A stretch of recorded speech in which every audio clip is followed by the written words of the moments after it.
Hello and welcome everyone. मैं बीरेन पटेल आप सभी लोगों का विद्या परिवार में दिल खोल के स्वागत करते हैं। जैसा कि जो आज का हमारा सेशन है, यहाँ पे एनटीए के द्वारा जो सीयूटी के बारे में कुछ अपडेट दिया है एग्जामिनेशन से रिलेटेड, वही हम यहाँ पे डिस्कस करने वाले हैं। तो एक बार हम उम्मीद करते हैं कि आप लिंक को ज़्यादा से ज़्यादा अपने दोस्तों के बीच में, अपने कॉलेज के ग्रुप में शेयर करिए, जिससे कि वो सभी बच्चा इस जानकारी को प्राप्त कर सके जो सीयूटी यूजी का एग्ज़ाम देने वाला है। तो इस वीडियो के माध्यम से हम आपको बताएंगे जो अभी नई न्यूज़ आई है सीयूटी से रिलेटेड। इससे पहले भी जो न्यूज़ हमारे पास तक आई थी वो हम वीडियो के माध्यम से आपके बीच में लाए हुए हैं। तो चलिए इस सेशन में हम बताते हैं कि जो नई न्यूज़ आई है वो कौन सी न्यूज़ है और आपके लिए कितना इंपॉर्टेंट है। चलिए आप देखते हैं सारी चीजें। जैसे मैंने आपको पहले ही बता दिया था कि जैसे जो आप नंबर ऑफ सब्जेक्ट लिए होंगे कितना ले सकते हैं, क्या नंबर ऑफ सब्जेक्ट, तो ये भी एक क्वेश्चन मार्क होता है। बहुत सारे बच्चे कंफ्यूजन हुए, हमने उस पर वीडियो भी बनाया। तो भैया अगर नंबर ऑफ सब्जेक्ट की बात करोगे, क्या सब्जेक्ट की बात करोगे, तो मैक्सिमम नंबर ऑफ सब्जेक्ट कितने ले सकते हो, 10 सब्जेक्ट ले सकते हो। ठीक है, ये चीज आपके दिमाग में आ गई होगी। ठीक है, अब देखिएगा जो ये नंबर ऑफ सब्जेक्ट होते हैं ये कितने सेक्शन में आते हैं, तो ये 3 सेक्शन में आते हैं। कितने सेक्शन में आते हैं? 3। ये तो पुरानी न्यूज है, अभी जो नई न्यूज है हम बताएंगे। 2 मिनट का टाइम दीजिए आप। तो ठीक है, तो एक आता है क्या, सेक्शन फर्स्ट ए और सेक्शन फर्स्ट बी। ठीक है, ये दोनों पेपर किससे रिलेटेड होते हैं? ये दोनों पेपर लैंग्वेज से रिलेटेड होते हैं। क्या? लैंग्वेज से रिलेटेड होते हैं। ठीक है, इसमें जो सेक्शन ए में कितने सब्जेक्ट आप आएंगे? 13, और सेक्शन बी में कितने सब्जेक्ट आएंगे? 20। ठीक है, अब समझिएगा जो हमारा मैक्सिमम सब्जेक्ट हम ले सकते हैं वो 10 ले सकते हैं। ठीक है, और वो पेपर किस कैटेगरीज में आएंगे? सेक्शन फर्स्ट, सेक्शन सेकंड और सेक्शन थर्ड में आएंगे। ठीक है, सेक्शन फर्स्ट में 2 आएंगे, एक फर्स्ट 1 और फर्स्ट बी। तो फर्स्ट 1 में 13 सब्जेक्ट, फर्स्ट बी में 20 सब्जेक्ट आएंगे। अगर बात करेंगे सेक्शन सेकंड की, किसकी? सेक्शन सेकंड की बात करेंगे तो यहां पे 27 सब्जेक्ट आते हैं। इसी को क्या कहते हैं? डोमेन सब्जेक्ट कहते हैं। क्या कहते हैं? डोमेन सब्जेक्ट कहते हैं। इतना आप समझ गए होंगे कि सेक्शन अगर बी हम ले रहे हैं तो वहां पे 27 सब्जेक्ट आते हैं जो मेजर होते हैं। अब बात करेंगे सेक्शन थर्ड की। ठीक है, क्या सेक्शन थर्ड की बात करेंगे तो सेक्शन थर्ड की बात करेंगे, इसमें से जो आते हैं वो कितने आएंगे? ठीक है, इस पे हम डिस्कस करेंगे। वहां पे जनरल टेस्ट होगा। क्या होगा? जनरल टेस्ट होगा। ठीक है, क्या होगा? जनरल टेस्ट होगा। तो कहने का मतलब मैंने आपको बताया नंबर ऑफ सब्जेक्ट 10 ले सकते हैं। 3 सेक्शन में आएंगे, section 1, section 2, section 3। Section 1 A and B में आएगा, सेक्शन 2 डोमेन सब्जेक्ट में आएगा और जनरल टेस्ट आपके सेक्शन 3 में आएगा। इतनी सारी चीजें आप समझ गए होंगे। अब बात करेंगे कि कितना क्वेश्चन आएगा। ठीक है, अभी तक संशय में एनटीए ने हमें आपको रखी थी कि बोली थी अगर 40 आएगा तो 35 करना होगा, अगर 50 आएगा तो 45 करना होगा।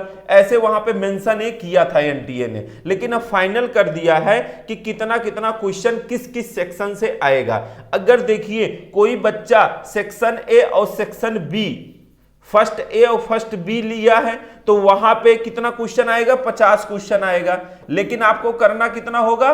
40 क्वेश्चन करना होगा। ठीक है, 40 आउट ऑफ 50। कहने का मतलब 40 क्वेश्चन करना है 50 में। 10 क्वेश्चन आप अपने मन से छोड़ सकते हो। अब देखिएगा अगर सेक्शन सेकंड की बात करेंगे, जो डोमेन सब्जेक्ट है, वहां पे भी कितना आएगा तो 50, लेकिन करना कितना होगा? 40। वहां पे भी 10 क्वेश्चन आप छोड़ सकते हो। अगर जो बच्चा सेक्शन थर्ड में गया होगा तो वहां पे उसको 60 क्वेश्चन मिलेगा और करना कितना होगा? 50 क्वेश्चन। ये तो एक जानकारी एनटीए अभी दी है। ठीक है, कि अगर 50 आता है तो 40 करना, मतलब 50 ही आएगा। 50 आएगा तो 40 करोगे, 50 आएगा तो 40 करोगे, यहां पे 60 आएगा आप 50 करोगे। ये तो हो गया एग्जाम का पैटर्न, कितने क्वेश्चन आएंगे। ठीक है, अब बात करता है कि नंबर ऑफ स्लॉट कितने होंगे। क्या? नंबर ऑफ स्लॉट ठीक है, नंबर ऑफ स्लॉट मतलब जो आपका एग्जाम होगा कितने स्लॉट में होगा, तो एक दिन में 3 स्लॉट है भाई, एक मॉर्निंग का स्लॉट हो गया, एक नून का स्लॉट हो गया या आफ्टरनून हो गया, एक इवनिंग का स्लॉट हो गया।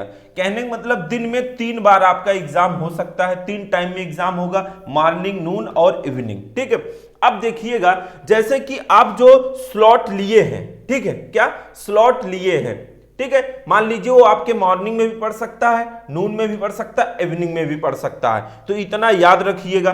ठीक है, और देखिएगा इसमें और क्या, लेकिन अभी ये फिक्स नहीं है कि जो आप डोमेन सब्जेक्ट लिए हो, ठीक है, डोमेन सब्जेक्ट कितने हैं 27, कि आप जैसे मान लीजिए हम एग्रीकल्चर वाले हैं, तो एग्रीकल्चर वाले क्या लिए हैं, एग्रीकल्चर, केमिस्ट्री और बायो लिए हैं। जरूरी नहीं है कि तीनों डोमेन सब्जेक्ट आपके सीरियल से ही हो जाए। कहने का मतलब आप एग्जाम सेंटर पे बैठोगे, एक ही बार में तीनों एग्जाम दे दोगे, ये जरूरी अभी नहीं है। एनटीए नहीं अभी डिसाइड की है कि एक बार में होगा कि अलग अलग में होगा। बात समझ गए कि नहीं? जैसे नोटिफिकेशन आएगा मैं आपके बीच में लेके आऊंगा, तो आप समझ गए होंगे 3 बार में एग्जाम होगा, कितने क्वेश्चन आएंगे, कितने करने होंगे। और देखिएगा जो सबसे बड़ा अपडेट है वो हम आपको बताने की कोशिश करेंगे, टाइम ड्यूरेशन। क्या टाइम ड्यूरेशन? ठीक है, टाइम ड्यूरेशन क्या आया है देखते हैं। देखिए जो हमारा एग्रीकल्चर है, क्या एग्रीकल्चर और बायोलॉजी, क्या बायोलॉजी, इसके लिए आपको क्या करना होगा, इसके लिए एनटीए आपको 45 मिनट दिया है। कितना दिया है? 45 मिनट। कहने का मतलब अगर एग्रीकल्चर 50 क्वेश्चन आता है तो आपको कितना करना है? 40। इसको करने के लिए आपको 45 मिनट मिलेगा। बायोलॉजी को करने के लिए आपको 45 मिनट मिलेगा, लेकिन आपको फिजिक्स, ठीक है, केमिस्ट्री, मैथमेटिक्स, कंप्यूटर साइंस और जितने डोमेन सब्जेक्ट हैं, ठीक है, जितने डोमेन सब्जेक्ट हैं, इनको करने के लिए एनटीए आपको 60 मिनट का समय देगा। क्यों देगा? क्योंकि जानते हो फिजिक्स में क्या है, न्यूमेरिकल है, केमिस्ट्री में न्यूमेरिकल है, मैथमेटिक्स में क्या है, न्यूमेरिकल है, तो यहां पे आपको 15 मिनट टाइम एक्स्ट्रा मिल रहा है। समझ रहे हैं कि नहीं? एनटीए यही 2 डिसीजन अभी आपके बीच में रिसेंट में लाई है कि एक सब्जेक्ट को करने के लिए डोमेन फिजिक्स, केमिस्ट्री, मैथ को 60 मिनट, एग्रीकल्चर, बायो को करने के लिए 45 मिनट। ठीक है, जैसे मान लीजिए कि आप किससे रिलेटेड हो, एग्रीकल्चर से रिलेटेड हो। किससे? एग्रीकल्चर वाले। एग्रीकल्चर वाले को कितना समय मिलेगा, ये चीज आप जरा समझ लें।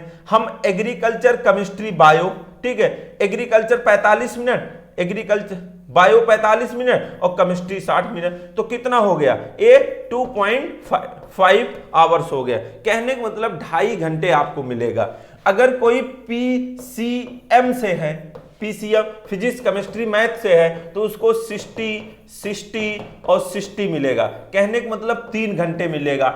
अगर कोई बायो का बच्चा है, बायो, फिजिक्स और केमिस्ट्री, ठीक है, अगर बायो का बच्चा है उसको कितना मिलेगा? 60, 40। बात समझ गए कि नहीं? तो ये चीजें आपको याद रखना है। हम आपके बीच में जो जानकारी लेके आए हैं ये आपके लिए बहुत कारगर है। देखिए जो एग्रीकल्चर के बच्चे थे वो 3 डोमेन सब्जेक्ट लिए हैं ना, उनको सेक्शन फर्स्ट में जाना है ना उनको सेक्शन थर्ड में जाना है, बस वो सेक्शन सेकंड के माध्यम से फॉर्म भर सकते हैं। ठीक है, तो वो अपना एग्रीकल्चर वाला एग्रीकल्चर, केमिस्ट्री और बायो, ये 3 सब्जेक्ट लिया है बच्चा, और तीनों से रिलेटेड जो इंफॉर्मेशन थी हमने आपको बता दी।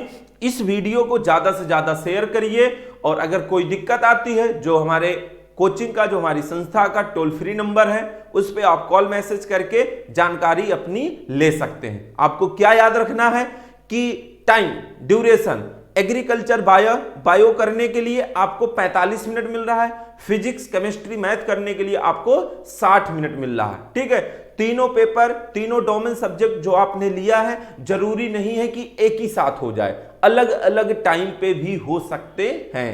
जैसे भी और कोई इंफॉर्मेशन आएगी मैं आपके बीच में लेके आता रहूंगा। आज के लिए बस इतना हूं। चैनल को शेयर करिए, लाइक करिए और सब्सक्राइब करिए। जय हिंद, जय भारत।